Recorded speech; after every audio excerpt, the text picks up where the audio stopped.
সকল জল্পনার অবসান ঘটিয়ে অবশেষে অলিম্পিকে অন্তর্ভুক্ত হচ্ছে ক্রিকেট। ইন্টারন্যাশনাল অলিম্পিক কমিটি জানায়, পুরুষ ও নারী বিভাগে 6টি করে দল লড়বে স্বর্ণপদকের জন্য। র্যাঙ্কিংয়ে থাকা সেরা 6টি দলই অংশগ্রহণ করতে পারবে এই ইভেন্টে। তবে আয়োজক দেশ হিসেবে যুক্তরাষ্ট্র স্বয়ংক্রিয়ভাবে একটি স্থান পাবে।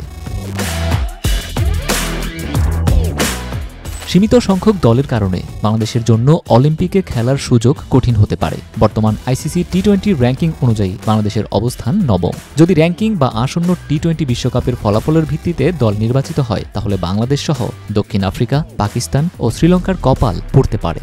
আন্তর্জাতিক অলিম্পিক কমিটি ক্রিকেট স্টেডিয়াম নির্মাণের ব্যাপারে জানায়, ক্রিকেট বিশ্বব্যাপী একটি জনপ্রিয় ইভেন্ট যা 2028 অলিম্পিকে অন্তর্ভুক্ত হয়েছে। ক্রিকেট আয়োজনের জন্য পোমোনার ফেয়ারগ্রাউন্ডে অস্থায়ী ভিত্তিতে একটি ভেন্যু নির্মাণ করা হবে।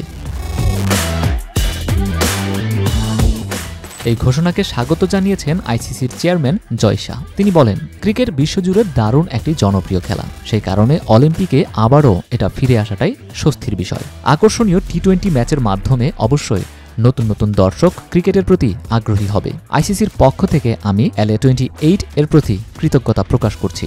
একই সাথে আন্তর্জাতিক অলিম্পিক কমিটিকে তাদের সমর্থনের জন্য ধন্যবাদ জানাচ্ছি। LA28 এর ক্রিকেটের সফলতার জন্য আইওসির সাথে আইসিসি সর্বাত্মক সহযোগিতা করবে।